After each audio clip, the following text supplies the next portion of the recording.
দুপুরবেলা গরম ভাতে খাওয়ার জন্য এইভাবে একবার রাইফোনজেন সজনে ডাঁটা আর রুই মাছ দিয়ে যদি ঝোল রান্না করে নেওয়া যায় তাহলে সঙ্গে আর কিছুই লাগবে না। খেতে খুবই ভালো লাগবে, মুখের স্বাদই বদলে যাবে। আর পুরো এক থালা ভাত এই ডাঁটা দিয়েই কিন্তু খেয়ে ফেলবেন। নমস্কার বন্ধুরা, আপনাদের সবাইকে অনেক অনেক স্বাগত জানাই কাজলি ভিলেজ ফুড রান্নাঘরে। আজকে আমি তৈরি করে দেখাবো খুবই সহজভাবে 12 মাসের সজনে, সেটা হচ্ছে রাইফোনজেন সজনে।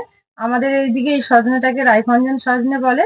এই সজনেটা দিয়ে আর হচ্ছে রুই মাছের 4টে পিস নিয়েছি, সেই রুই মাছ দিয়ে আমি রান্নাটা তৈরি করে দেখাবো গরম গরম দুপুরবেলা ভাত দিয়ে খাওয়ার জন্য। প্লিজ আপনারা ভিডিওটা শেষ পর্যন্ত দেখতে থাকুন। আশা করছি আজকের রেসিপি আপনাদের অনেক বেশি ভালো লাগবে। চ্যানেলে যে সকল বন্ধু এখনো নতুন, চ্যানেলটি সাবস্ক্রাইব করেনি, প্লিজ একবার চ্যানেলটি সাবস্ক্রাইব করে নেবেন। আর পাশে থাকা বেল আইকনটি একবার ক্লিক করবেন যাতে সবার আগে নোটিফিকেশন গুলো আপনাদের কাছে ঠিকঠাক মতো পৌঁছে যায়। তাহলে চলুন আজকে আমি কিভাবে রান্না করছি আপনারা দেখতে থাকুন। সজনের সিজন ছাড়াও এই রাইফোনজেন সজনে গুলো 12 মাস পাওয়া যায়, তার জন্য এই সজনে গুলোর নাম রাইফোনজেন। আর এই সজনে গুলো খেতেও কিন্তু খুবই ভালো আর একদম নরম হয়। এবার সজনে গুলো খুব ভালো করে আমি কেটে নেব বটিতে। এইভাবে একটু এই চোচাগুলো মানে ছালগুলো একটু তুলে নিতে হবে। এই যে দেখুন যেভাবে আমি সজনে গুলো কেটে নিয়েছি ছোট ছোট করে, এইভাবেই কিন্তু কেটে নেব সবগুলো। এই যে দেখুন খুব সুন্দর ভাবে আমি ছোট ছোট করে কেটে ছালগুলো তুলে নিয়েছি, ঠিক এইভাবেই কেটে নিতে হবে। রাইখঞ্জন ডাঁটা রান্নার জন্য এখানে আমি 4 পিস রুই মাছ নিয়েছি। এবার এই মাছগুলো লবণ হলুদ দিয়ে মেখে ভেজে নেব। মাছগুলো ভেজে নেওয়ার জন্য উনুন জেলে কড়াই বসিয়ে দিয়েছি। এবার কড়াইয়ে সরষের তেল দেবো।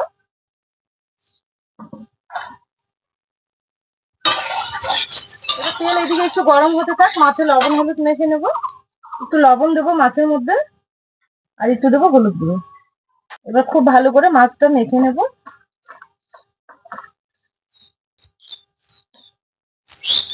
এবার মাছটা তেলের মধ্যে ছেড়ে দেবো।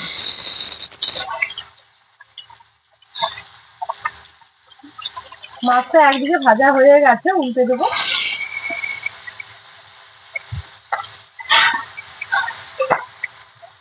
কড়াই খুব ভালো করে গরম করে তেল দেবেন, তারপরে তেলটাও খুব ভালো করে গরম করে নেবেন। তারপরে মাছগুলো ছেড়ে দেবেন। দেখবেন মাছ কিন্তু একটাও ভাঙবে না বা কড়াইয়ে লেগেও যাবে না। এই যে দেখুন ওলট পালট করে খুব সুন্দরভাবে মাছগুলো ভেজে নিয়েছি, এবার তুলে নেব।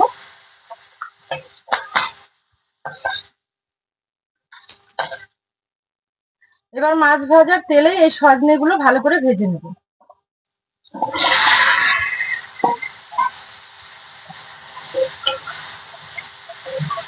সজনেগুলো ভেজে নেওয়ার জন্য একটুখানি লবণ দিয়ে দেবো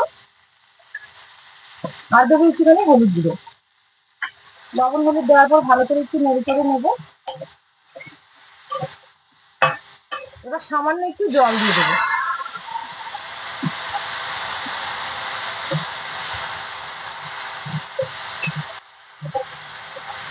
জল দেওয়ার পর একটু ভালো করে নেড়ে চেড়ে নিয়েছি।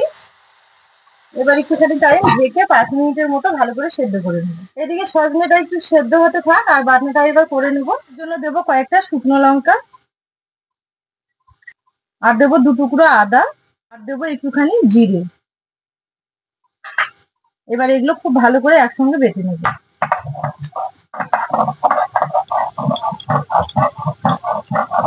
এখানে মশলা খুব ভালো করে বেটে নিয়েছি, তুলে নেব।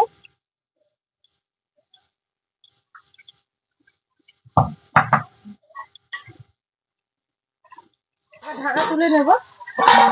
জলটা শুকিয়ে গেছে, এবার ঢাকা তুলে একটু নেড়ে চেড়ে ভালো করে ভেজে নেবো। এই যে দেখুন সজনে ডাঁটাগুলো নেড়ে চেড়ে খুব ভালো করে ভেজে নিয়েছি, এবার তুলে নেব। দেখুন ডাঁটাগুলো আমি খুব ভালো করে সেদ্ধ করে আর ভেজে নিয়েছি, কত সুন্দর হয়েছে দেখতে। এভাবে রান্না করলে কিন্তু খেতেও ভালো লাগে। আবার একটু সর্ষের তেল দেবো।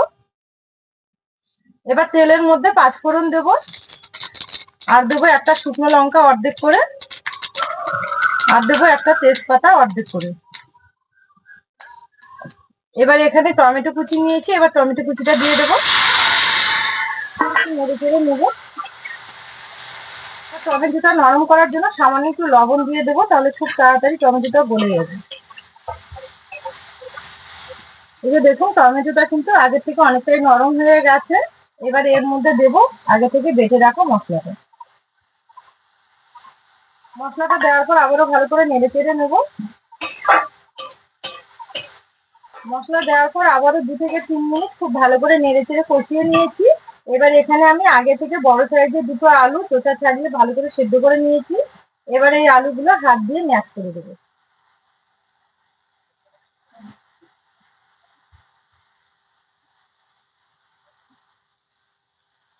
একসঙ্গে ভালো করে নেড়ে চেড়ে নেবো। এবার দেবো স্বাদ মতো লবণ,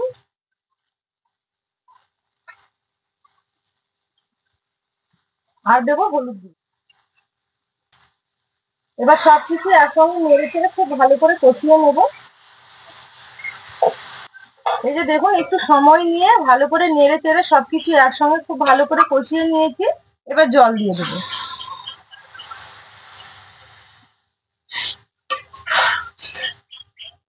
আর একটু জল দেবো।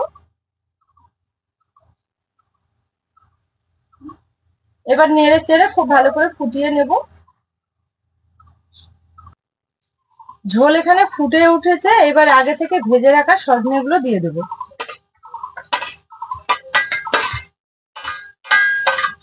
সজনে দেওয়ার পর একটু নেড়ে চেড়ে আবার একটুখানি টাইম ফুটিয়ে নেব। ঝোল এখানে টকবক করে ফুটতে শুরু করেছে। এবার আগে থেকে ভেজে রাখা মাছগুলো দিয়ে দেবো।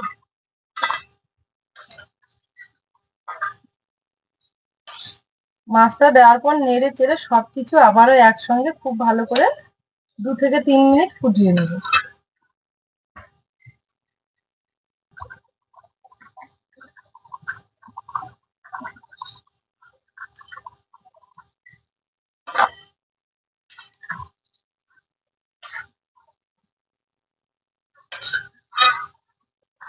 রাইখঞ্জন সজনে এইভাবে একবার মাছ দিয়ে খুব অল্প মশলা দিয়ে এইভাবে রান্না করে খেয়ে দেখবেন। দেখবেন গরম ভাতে দুপুরবেলা দারুণ লাগে।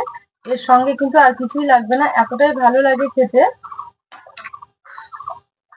রান্নাটা এখানে আমার ফাইনালি হয়ে গেছে। এবার নামিয়ে নেব।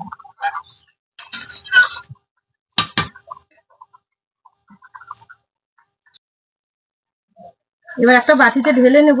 এই তরকারি থেকে কিন্তু খুব সুন্দর একটা গন্ধ ছেড়েছে। এই রাইখঞ্জন সজনে কিন্তু খুব সুন্দর একটা সেন্ট আছে।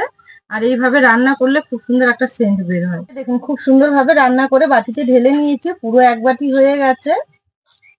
যে সজনের ডাঁটাটা আমরা সজনের সিজনেই পেয়ে থাকি বা খেয়ে থাকি, সেই সজনে ছাড়াও এই 12 মাসের সজনেটা কিন্তু খেতে অনেক বেশি ভালো। আর মাছ দিয়ে রান্না করলে সত্যি সত্যি খেতে খুবই ভালো লাগে। আপনারা অবশ্যই এভাবে একবার রান্না করে গরম ভাতে খেয়ে দেখবেন। দেখবেন খেতে খুব ভালো লাগবে। আশা করি আমার এই রেসিপিটি আপনাদের অনেক বেশি ভালো লাগছে। আর ভালো লাগলে অনেক অনেক বন্ধুদের সঙ্গে শেয়ার করবেন।